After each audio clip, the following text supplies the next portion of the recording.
Je commence par une petite introduction parce que alors la première vidéo, je l'ai fait un peu au dépourvu, tout simplement parce que c'est une vidéo que j'ai réalisée en 2022-2023 et que j'ai eu une flemme absolue de monter.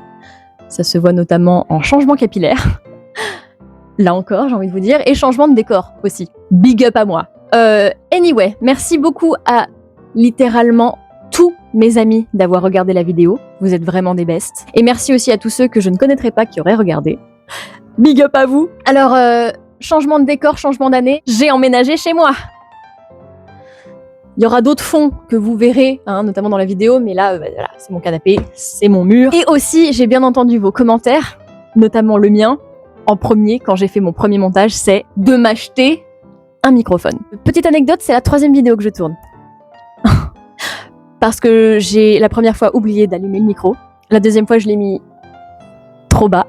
Donc là, c'est bon, je le garde dans la main. Après cette petite introduction, on va pouvoir commencer et parler, pour cette 2e vidéo, de cette petite merveille achetée à un autre festival du livre, quelques années après, Là où règnent les baleines, qui a été écrit par Jolancy Bertrand, qui est de la collection Medium de l'école des loisirs, et qui est juste la couverture.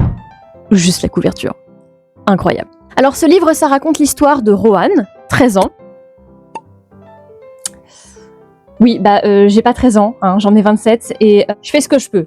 Donc ça, là, Rohan, 13 ans. Mince. Qui fait de la natation synchronisée, qui est une nageuse assez épatante. Qui, en revanche, commence à avoir des petits problèmes dans son équipe de natation parce que ça se passe pas très bien avec certaines filles, notamment sa meilleure amie. Son ex-meilleure amie. On appelle ça un petit peu se faire bully parce que elle est grosse. Physiquement, du coup, on la traite de baleine, d'où le titre. Quand sa mère apprend ça, elle veut bien faire et l'éloigner, ne serait-ce que le temps d'un été, de ce groupe légèrement toxique sur nous. Et du coup, elle a la bonne idée de l'envoyer en voyage pendant les vacances. Yes. Yes. Non, chez son oncle, Kirzik, dans un phare, seul, sur une île, sur la côte atlantique. Ça vend moins du rêve, dirons-nous. Autant vous dire que, mis à part réviser ses lectures pour ses cours de l'année prochaine, Rohan, elle s'ennuie un chouïa. Il n'y a pas grand-chose à faire ici. Donc, évidemment, elle prépare un plan illico presto pour retourner vite fait bien fait sur le continent et retrouver ses vrais meilleurs amis, partir, enfin faire des vraies vacances d'été, quoi. D'autant que son oncle, aussi sympathique qu'une huître sèche... Oui, ça sera l'oncle, hein. Il est aussi mécontent qu'elle. Peut-être moins parce qu'il a pas 13 ans et que c'est pas ses vacances, mais on va pas se mentir, il sait pas quoi faire de la gamine. Et en plus, il est spécial. Neurodivergent sur nous. Déjà, tu l'éloignes de l'eau, physiquement, c'est comme si on l'avait mis en apnée. Les yeux, ils sont pas secs, ils sont écarlates. Waouh. Tu l'éloignes un petit peu de la flotte sur laquelle il se trouve, notamment pour aller sur le continent chercher la gamine. Waouh, la peau, elle est pas sèche, elle pèle de partout. Petite crème hydratante pour l'eczéma, psoriasis. Non. Bon, ouais. Plus les cheveux en catogan, effet algue, 3 cheveux sur le caillou qui lui sert de crâne. Non, c'est pas la première de couverture qui fait le plus envie à lire. Référence littéraire. Mais sur l'île, le tonton, c'est plus la même. Transformation immédiate. Quand il y a la mer partout autour de l'eau, je peux vous dire que les yeux, là, c'est plus rouge, ça pétille. Ça pétille. La peau, c'est comme si on avait fait un masque coréen sur nous. C'est beau, c'est hydraté, c'est pétillant. J'ai pas d'autre terme que pétillant. Les cheveux au vent deviennent tout d'un coup ondulés, salés, c'est beau, ça donne du mouvement, c'est quelque chose d'un peu sympa. Tirez-moi après la mer. Ou après un shampoing. Bref, c'est un makeover de zinzin. Bon, déjà, ce genre de transformation-là, c'est déjà assez particulier et assez rapide. Donc Rohan, enquêtrice en herbe, qui s'ennuie un chouïa, se dit « c'est louche ». Et en plus de ça, c'est pas seulement l'oncle qui est spécial, c'est que quand elle atterrit sur le continent au bord de l'Atlantique avant de prendre le bateau pour aller sur l'île, il y a un petit bar avec tous les pêcheurs du coin qui connaissent bien les environs, qui parlent de légendes concernant des bateaux qui se seraient perdus au milieu de ce phare, entraînés, souvent les nuits de pleine lune, par des chants de sirènes. C'est louche. Bon, oui, d'accord, j'arrête. L'imagination de la gosse, elle est plus là, elle Elle est...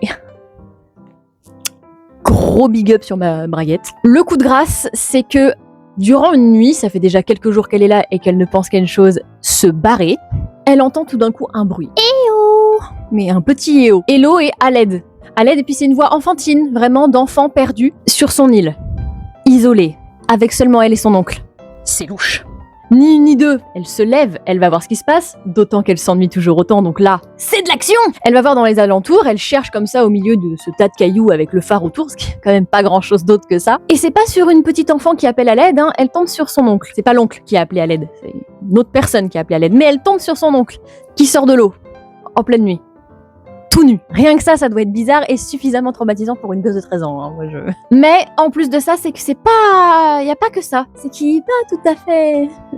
La peau est pas pareille, puis les jambes...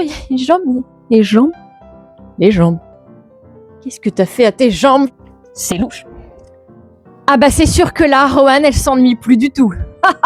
Après, je peux pas en raconter plus parce que ce serait vraiment vous spoiler et faut garder le suspense. Donc après ça, on plonge dans l'aventure, avec notre petite Rohan de 13 ans, nageuse synchronisée, et son oncle qui partent à la découverte d'un univers complètement fantastique sous l'eau, vous aurez bien imaginé.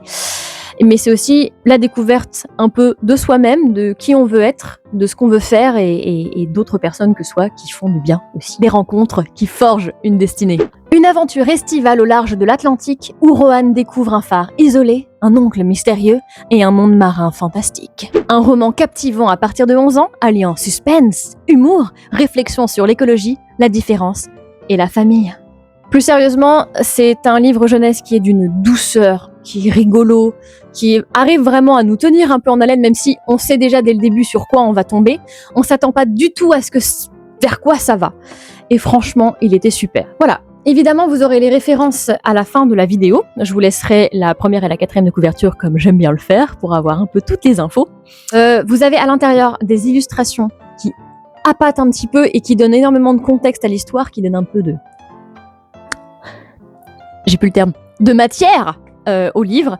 Je vous en mettrai sûrement une image ici, mais pas trop parce que sinon je spoil absolument tout. Donc voilà.